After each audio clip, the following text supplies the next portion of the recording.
அஸ்ஸலாமு அலைக்கும். அஸ்ஸலாமு அலைக்கும். அஸ்ஸலாமு அலைக்கும் வரஹ்மத்துல்லாஹி வபரகாத்துஹு. மக்கமா நகரத்தில் ஒரு அறிவிப்பு செய்யப்படுகிறது. அபூஜஹல் மூலமாக அபூஜஹல் அறிவிக்கின்றான், இந்த முஹம்மத் ஸல்லல்லாஹு அலைஹி வஸல்லம் அவருடைய தலையை யார் எடுத்து கொண்டு வருவாரோ அவருக்கு 100 ஒட்டகங்கள் அன்பளிப்பா வழங்கப்படும் என்று அறிவிப்பு செய்கின்றான். அந்த அறிவிப்பை கேட்டு பலர் அந்த 100 ஒட்டகத்திற்கு தகுதியுள்ளவனா நான் ஆக வேண்டும் என்று விரும்பி பலர் செல்லுகின்றார். அப்படி சென்றவர்கள் ஒருவர்தான் ஹஜ்ரத் உமரே ஃபாரூக் ரலியல்லாஹு அன்ஹு. அவர்கள் அன்றைக்கு இஸ்லாத்தை ஏற்றுக்கொள்ளவில்லை. அவர்கள் நினைக்கின்றார்கள், அல்லாஹ் நமக்கு மிகப்பெரிய சக்தியை தந்திருக்கின்றான், மிகப்பெரிய திறமையை தந்திருக்கின்றான், மிகப்பெரிய வீரத்தை தந்திருக்கின்றான். இந்த வீரத்தின் மூலமாக நான் அந்த 100 ஒட்டகத்திற்கு தகுதியுள்ளவனாக ஆக வேண்டும் என்ற ஒரே எண்ணத்திலே வாளேந்தி வீட்டிலிருந்து புறப்படுகிறார். புறப்பட்ட நோக்கம் முஹம்மது ரசூலுல்லாஹி ஸல்லல்லாஹு அலைஹி வஸல்லம் அவருடைய தலை எடுப்பதற்கு. இந்த குர்ஆனுடைய வார்த்தைக்கு அல்லாஹ் தஆலா எவ்வளவு பெரிய ஈர்ப்பு சக்தியை கொடுத்திருக்கின்றான்னு சொன்னால், வீட்டிலிருந்து புறப்பட்ட உமர் அவர்கள் முஹம்மது ரசூலுல்லாஹி ஸல்லல்லாஹு அலைஹி வஸல்லம் அவருடைய தலையெடுக்க சென்றார். இடையிலே ஒருவர் சந்திக்கிறார், கேட்கிறார், உமர் அவர்களே, எங்கே வீரமாக செல்கின்றீர்கள், வாளேந்தி செல்கின்றீர்களே, உங்களுடைய வீரத்தை பார்த்தால் என்ன நோக்கம் என்று கேட்கும் பொழுது உமர் அவர்கள் சொல்லுகிறார், இதோ முஹம்மது ரசூலுல்லாஹி ஸல்லல்லாஹு அலைஹி வஸல்லம் அவருடைய தலையெடுக்க செல்கின்றேன். மக்கமா நகரத்திலே அறிவிப்பு செய்யப்பட்டிருக்கிறது, யார் முஹம்மதுடைய தலையை கொண்டு வருவாரோ 100 ஒட்டகங்கள் அன்பளிப்பா வழங்கப்படும் என்று அபூஜஹல் மூலமாக அறிவிப்பு செய்யப்பட்டிருக்கிறது.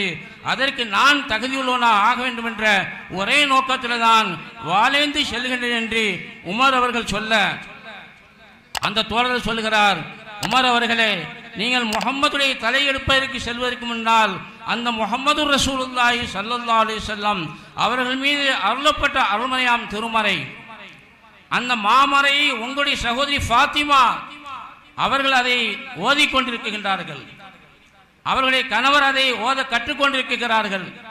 வீட்டிலிருந்து புறப்பட்டு வந்த அந்த உமருக்கு அந்த சகோதரர் சொல்லும் பொழுது, முதல்ல நீங்கள் முஹம்மதுடைய தலை எடுப்பதற்கு முன்னால் உங்களுடைய சகோதரி ஃபாத்திமாவுடைய வீட்டிற்கு செல்லுங்கள், அவர்கள் அந்த குர்ஆனை ஓதிக்கொண்டிருக்கிறார், அவர்களை முதல்ல தடுங்கள், அதற்கு பிறகு முஹம்மதுடைய தலை எடுக்க செல்லுங்கள் என்று சொல்லும் பொழுது உமர் அவர்களுக்கு மிகப்பெரிய ஆவேசம் ஏற்படுகிறது. நான் முஹம்மதுடைய தலையெடுக்க செல்ல எடுக்கும் பொழுது என்னுடைய சகோதரி ஃபாத்திமா அந்த குர்ஆனை ஏற்றுக்கொண்டு அந்த குர்ஆனை ஓதிக்கொண்டிருக்கின்றார் என்ற வேகத்திலே ஓடோடி தன்னுடைய சகோதரி வீட்டுக்கு செல்கின்றார்கள். கதவை தட்டுகிறார். தட்டக்கூடிய வேகத்திலேயே உள்ளே இருந்த ஃபாத்திமா அவர்கள் புரிந்து கொள்கின்றார், இது சாதாரண மனிதனுடைய தட்டுதல் அல்ல, என்னுடைய சகோதரர் உமருடைய தட்டுதலாக இருக்கிறது என்று உணர்ந்து கொள்கிறார். அந்நேரத்தில் அங்கே உள்ளே அந்த ஃபாத்திமா அவர்களுக்கும் அவருடைய கணவர் அவர்களுக்கும் ஒரு சஹாபி குர்ஆனை கற்றுக் கொடுத்து கொண்டிருக்கிறார். என்னுடைய சகோதரர் உமருடைய தட்டுதலை பார்த்தால் வேகமாக இருக்கிறது, என் நோக்கத்தை கொண்டு வருகிறார் என்று சொல்ல முடியாது, எனவே சற்று நேரம் தாங்கள் மறைந்து நின்று கொள்ளுங்கள், என்னுடைய சகோதரர் வந்து சென்ற பிறகு அந்த குர்ஆனை ஓதித்ததற்கான தாங்கள் வாருங்கள் என்று அங்கே ஓதி கொடுத்து கொண்டிருந்த அந்த ஆசிரியர் பெருமகனாரை அங்கே மறைத்து நிற்கும்படி சொல்கிறார். அவர்கள் மறைந்து நின்று கொள்கின்றார்கள். உமர் அவர்கள் வருகின்றார்கள், கதவை தட்டுகின்றார்கள். தட்டியதன்படி திறக்கப்படுகிறது. கேட்ட கேள்வி என்ன, இப்பொழுது தாங்கள் என்ன செய்து கொண்டிருந்தீர்கள்? நம்மை போன்றுள்ளா இருந்தால் அங்கே எதையாவது சொல்லி, காரணம் அவர்கள் வரக்கூடிய வேகம் தெரிகிறது, அவருடைய வீரம் தெரிகிறது, அவருடைய வரக்கூடிய அந்த சூரத்து தெரிகிறது, ஏதோ ஒரு கெட்ட எண்ணத்தை கொண்டுதான் வருவதை போல் தெரிகிறது என்று நினைத்து எதையாவது பொய்யை சொல்லி தப்பித்துக் கொள்ளலாம் என்று நினைப்போம். ஆனால் அந்த உமருடைய சகோதரி ஃபாத்திமாவுடைய உள்ளத்திலே ஈமான் குடிகொண்டிருந்த காரணமாக, ஆழமாக பதிந்திருந்த காரணமாக அருமை பெருமானார் ஸல்லல்லாஹு அலைஹி சொல்லியிருந்த அந்த சொல், அஸ்ஸித்கு யுஞ்சி வல் கிதுபு யுஹ்லிக், உண்மை உங்களை காப்பாற்றும், பொய் உங்களை அழித்தே தீரும் என்ற அந்த ஆழமான சொல் அந்த உள்ளத்தில் ஆழமாக பதிந்திருந்த காரணமாக அழுத்தம் திருத்தமாக சொன்னார்கள், நாங்கள் இப்பொழுது அருள்மறையாம் திருமறையை ஓதிக்கொண்டிருந்தோம் என்று சொல்கின்றார்கள். கேட்டதுதான் தாமதம். உமர் அவர்கள் தன்னுடைய சகோதரி ஃபாத்திமா அவர்களை அடிக்குகின்றார்கள். அடித்து அடித்து உமருக்கே களைப்பு ஏற்பட்டு விடுகின்றது. ஆனால் அடி வாங்கிய ஃபாத்திமாவுக்கு களைப்பு ஏற்படவில்லை. சற்று சிந்திக்குகிறார். நமக்கே சோர்வு ஏற்பட்டு விட்டது, நமக்கே களைப்பு ஏற்பட்டு விட்டது. ஆனால் என்னுடைய சகோதரி ஃபாத்திமா அடியை வாங்கி கொண்டிருந்த அந்த ஃபாத்திமாவுக்கு களைப்பு ஏற்படவில்லை, சோர்வு ஏற்படவில்லை. தான் கொண்ட கொள்கையில உறுதியாக இருக்கின்றார்கள். அப்படியானால் அந்த அருள்மறையாம் திருமறையிலே என்ன வசீகர சக்தி இருக்க முடியும் என்பதை ஒரு கணம் சிந்திக்குகிறார். கேட்குகிறார் உமர் அவர்கள், எனது அருமை சகோதரி அவர்களே, நான் இவ்வளோ அடித்து நான் அழுத்து போய்விட்டேன். ஆனால் நீங்கள் கொள்கையிலே மிக உறுதியாக இருக்கின்றீர்களே, காரணம் என்ன? எந்த குர்ஆனை நீங்கள் ஓதிக்கொண்டிருந்தீர்களோ அந்த குர்ஆனுடைய கைவசத்திலே கொடுங்கள் என்று சொல்லும் பொழுது அப்பொழுதும் அந்த உமருடைய சகோதரி ஃபாத்திமா அழுத்தம் திருத்தமாக சொன்னார்கள், இன்னஹு லகுர்ஆனுன் கரீம் லா யமஸ்ஸுஹு இல்லல் முத்தஹ்ஹரூன். இது பரிசுத்த குர்ஆன், இது பரிசுத்தவான்கள் தான் இதை தொட முடியும் என்று சொல்கின்றார்கள். இன்னமல் முஷ்ரிகூன நஜிசுன், முஷ்ரிக்கீங்கள் நஜிஸ் என்று குர்ஆன் கூறுகிறது. இப்பொழுது உங்களிடத்தில் ஷிர்க் இருப்பதன் காரணமாக இந்த குர்ஆனை தொடுவதற்கு கூட தாங்கள் தகுதி இல்லை என்று அழுத்தம் திருத்தமாக சொல்ல உமர் அவர்கள் இன்னும் கொஞ்சம் சிந்திக்குகிறார். கேட்கிறார், குர்ஆனை தொடுவதற்கு தான் நான் தகுதி இல்லை, அந்த குர்ஆனுடைய சில வசனத்தையாவது ஓதி காட்டுங்கள், நான் இவன் காதால் கேட்கிறேன் என்று சொல்லும் பொழுது எந்த சஹாபி ஆரம்பத்தில் குர்ஆனை கற்றுக் கொடுத்து கொண்டிருந்தாரோ, மறைந்து நிற்கும்படி சொன்னார்களோ, அந்த சஹாபியை அடைக்குகின்றார்கள். இதோ குர்ஆனுடைய சில வசனங்களை ஓதி காட்டுங்கள் என்று சொல்கின்றார்கள். குர்ஆனை திறக்கப்படுகிறது. சூரே தாஹா வருகிறது. தாஹா மா அன்ஸல்னா அலைக்கல் குர்ஆன் தஷ்கா இல்லா தذكرة லிமன் யக்ஷா என்ற அந்த வசனத்தை ஓதிக்கொண்டே செல்கிறார். அன்பார்ந்த பெரியார்களே, சகோதரர்களே, தாய்மார்களே, சகோதரிகளே, அங்கே குர்ஆனுடைய விளக்க உரை ஆற்றப்படவில்லை. வெறும் குர்ஆனுடைய வார்த்தை தான் ஓதி காட்டப்படுகிறது. எந்த உமர் வீட்டிலிருந்து புறப்படும் பொழுது வாளேந்தி முகம்மதுடைய தலை எடுக்க சென்றாரோ அந்த உமருடைய கண்கள் இருந்து கண்ணீர் பீரிட்டு வடிகிறது. அன்பார்ந்த பெரியார்களே, சகோதரர்களே, அங்கே குர்ஆனை விளக்க உரை சொல்லப்பட்டதா? குர்ஆனுடைய கருத்திலை சொல்லப்பட்டதா? வெறும் குர்ஆனுடைய வார்த்தை. அந்த வார்த்தைக்கு அல்லாஹு தஆலா இவ்வளவு பெரிய ஈர்ப்பு சக்தி வைத்திருக்கின்றான்.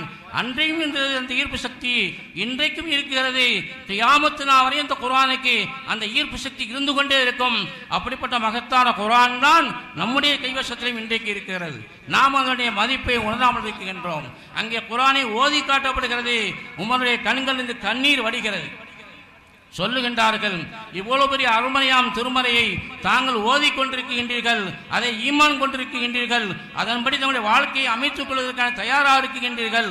அதன் பக்கம் எனக்கு ஒரு அழைப்பு கொடுத்திருந்தால் நானும் அந்த குர்ஆனை ஏற்றுக்கொண்டிருப்பேன். இதோ என்னை முஹம்மது ரசூலுல்லாஹி ஸல்லல்லாஹு அலைஹி வஸல்லம் அவர்களுடைய அந்த அருமையான அவருடைய சகவாசத்திற்கு, அவருடைய சமூகத்திற்கு அழைத்து செல்லுங்கள் என்று அந்த உமர் சகோதரத்திலே சொல்ல, அந்த சகோதரி அவர்களும் அவருடைய கணவன் அவர்களும் உமரே ஃபாரூக் ரலியல்லாஹு அன்ஹு அவர்களை ரசூலுல்லாஹி ஸல்லல்லாஹு அலைஹி சமூகத்துக்கு அழைத்து செல்கின்றார்கள். அங்கே பெருமானாரிடத்திலே சூழ்ந்திருந்த சஹாபாக்கள் நினைக்கின்றார்கள், இதோ உமர் வருகிறார், எண்ணத்தை கொண்டு வருகிறார் சொல்ல முடியாது, அவரை தடுத்து நிறுத்த வேண்டும் என்று அங்கே அமர்ந்த சஹாபாக்கள் சொல்ல பெருமானார் ஸல்லல்லாஹு சொன்னார்கள், வேண்டாம் வேண்டாம், நான் இன்றைக்கு இரவு துஆ செய்திருக்கிறேன்.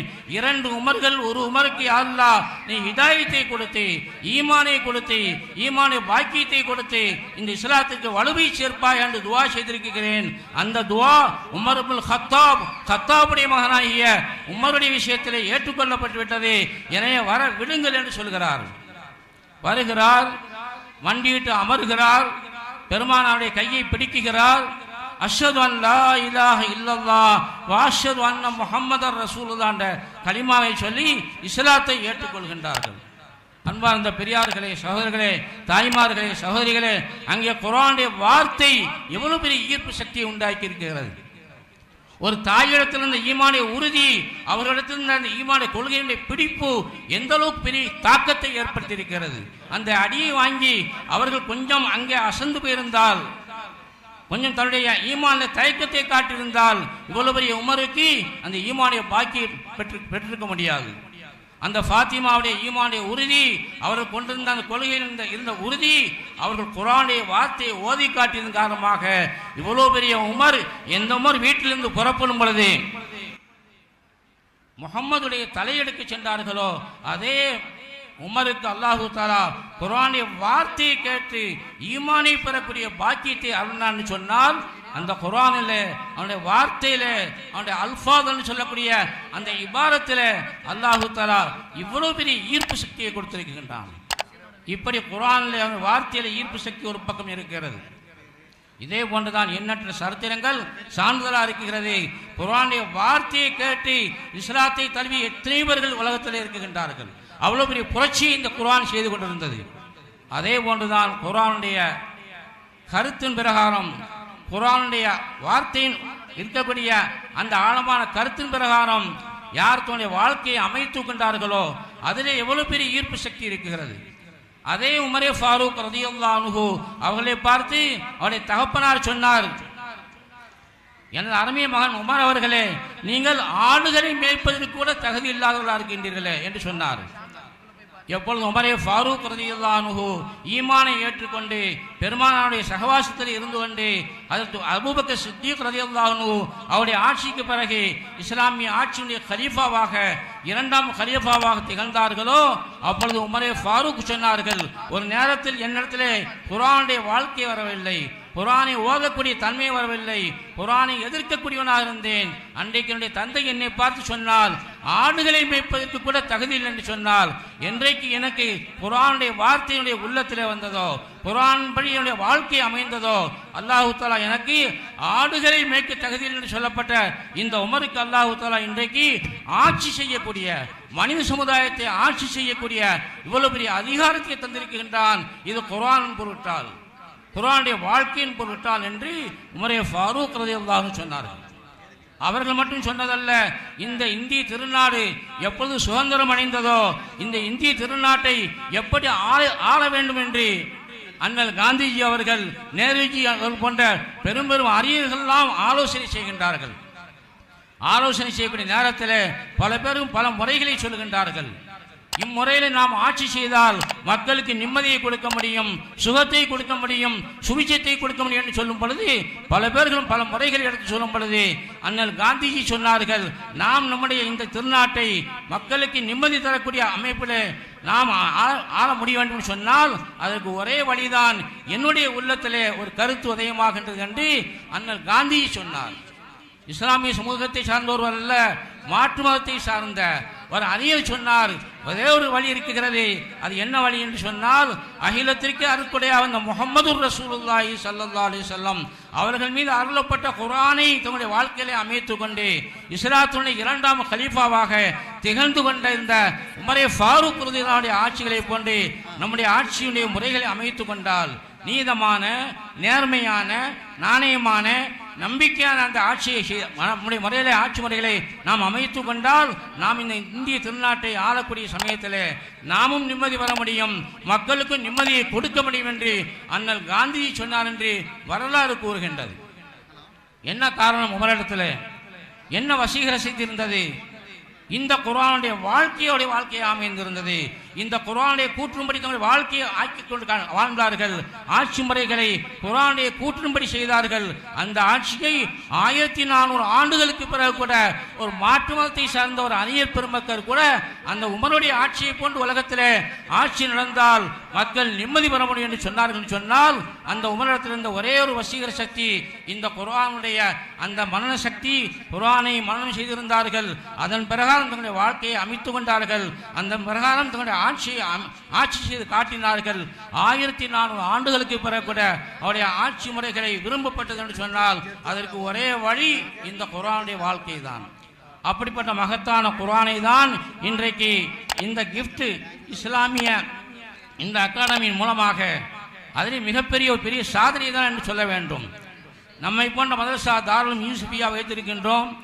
எங்களுடைய ஆன்மீக தந்தை அல்லாமா கலியம் ரஹ்மத்துல்லாஹி அலைஹி அவர்கள் மதரசாவை உருவாக்கி இன்றைக்கு நம்மை விட்டு சென்றிருக்கின்றார்கள். அந்த மதரசாவிலே குர்ஆனை ஓதி கொடுத்து கொண்டிருக்கிறோம். அந்த குர்ஆனுடைய கருத்துக்களை சொல்லிக் கொடுத்து ஆலிமா ஆக்கி கொண்டிருக்கிறோம்.